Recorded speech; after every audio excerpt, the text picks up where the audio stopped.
அன்புடைய அனைவருக்கும் அருள்மிகு காத்தாயி அம்மன் பிரசன்ன ஜோதிட நிலையத்திலிருந்து ஜோதிடர் ரவியின் அன்பு வணக்கங்கள்.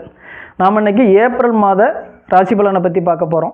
ரிஷப ராசிக்கு இந்த ஏப்ரல் மாதம் என்னெல்லாம் நன்மைகளை தரப்போகுது அப்படிங்கிறத பற்றி பார்க்கலாம். என்னெல்லாம் அதிர்ஷ்ட வாய்ப்புகளை தரப்போகுது அப்படிங்கிறத பற்றி பார்க்கலாம்.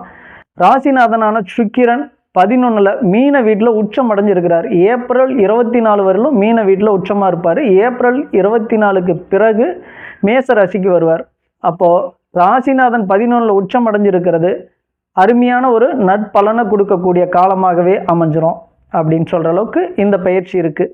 தொழிலுக்கு அதிபதியான சனி பகவான் 10ல் ஆட்சி பெற்று மூலத்திரிகோணமாக அமைஞ்சிருக்கிறாரு.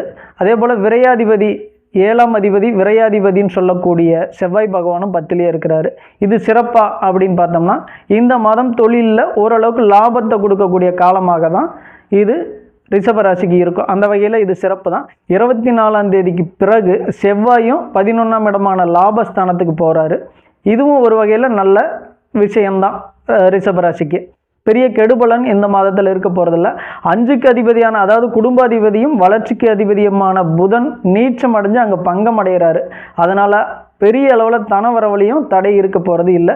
கேது பகவான் இருக்கிறனால கொஞ்சம் வளர்ச்சி முயற்சியில் சிறு தடைகளை ஏற்படுத்தினாலும் கூட நேராக சுக்கிரனுடைய பார்வையில் கேது பகவான் இருக்கிறதுனால நல்ல விஷயமாக தான் இருக்கும். அதனால் இந்த மாதம் கவலைப்படும்படியாக இருக்காது அப்படின்னு சொல்லலாம்.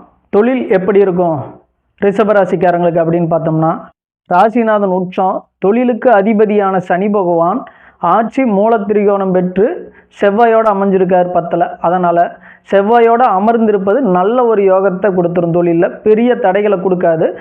கேது பகவான் 5ல் வளர்ச்சி ஸ்தானத்தில் இருந்தாலும் கூட அந்த தடைகளை நீக்கி நல்ல முறையில் ஒரு லாபத்தை ஈட்டக்கூடிய காலமாக தான் இது அமையும். திடீர் தனவரவுகள், அதாவது தன்னுடைய தொழில் மூலமாக திடீர் தனவரவுகளையும் அதிர்ஷ்டத்தையும் ஏற்படுத்தி கொடுத்துரும். ஏன்னா ராகு அங்கே இருக்கிறனால அவர் ஒரு யோகக்காரன் அப்படின்னு சொல்லலாம். ராகுவை அவர் தான் திடீர் அதிர்ஷ்டத்தையும் தனவரவை தாராளமாக்கி கொடுக்கறதுலையும் முதன்மையானவர்.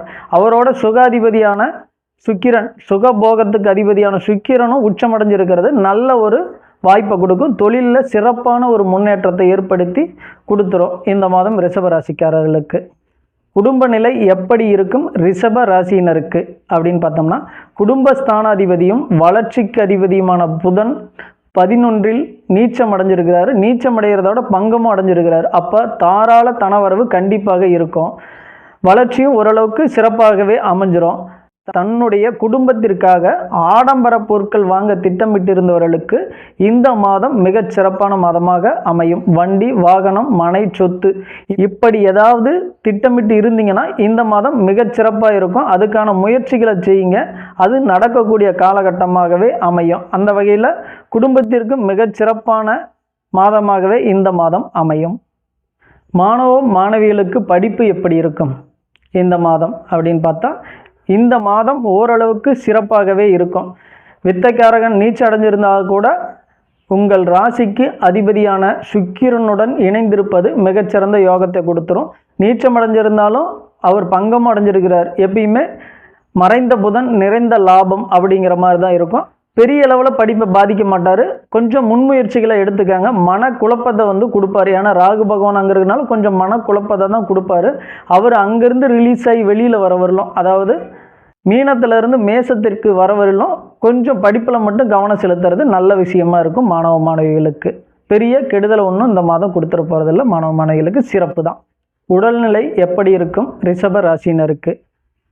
கார்த்திகை நட்சத்திரக்காரங்களுக்கு முதல்ல எப்படி இருக்கும் அப்படின்னோம்னா, கிரகண தோஷத்திலிருந்து சூரியன் வெளியேறி மேசத்திற்கு உச்சமடைவதால் இதுவரை உடலில் இருந்த பிரச்சனைகள் நீங்கி நல்ல ஒரு முன்னேற்றம் ஏற்படும். ரோகிணி நட்சத்திரக்காரர்களுக்கும் பெரிதாய் ஒன்றும் பாதிப்பு இல்லை. ஏன்னா 3ஆம் இடத்து அதிபதி ரவுண்ட்ஸ்லேயே இருப்பார். ஒவ்வொரு ராசிக்கும் 2 நாளைக்கு ஒரு முறை ரவுண்ட்ஸில் இருப்பார். அதனால் பெரிய பாதிப்பு ஒன்றும் இல்லை. சந்திராஷ்டமத்து அப்போ மட்டும் கொஞ்சம் கவனமாக இருந்துக்கிறது நல்ல விஷயமா இருக்கும். அந்த வகையில் ரோகிணி நட்சத்திரத்துக்காரங்களுக்கு பெரிய அளவில் உடல் பாதிப்பை இந்த மாதம் கொடுத்துட போகிறது இல்லை அப்படின்ட்டுலாம்.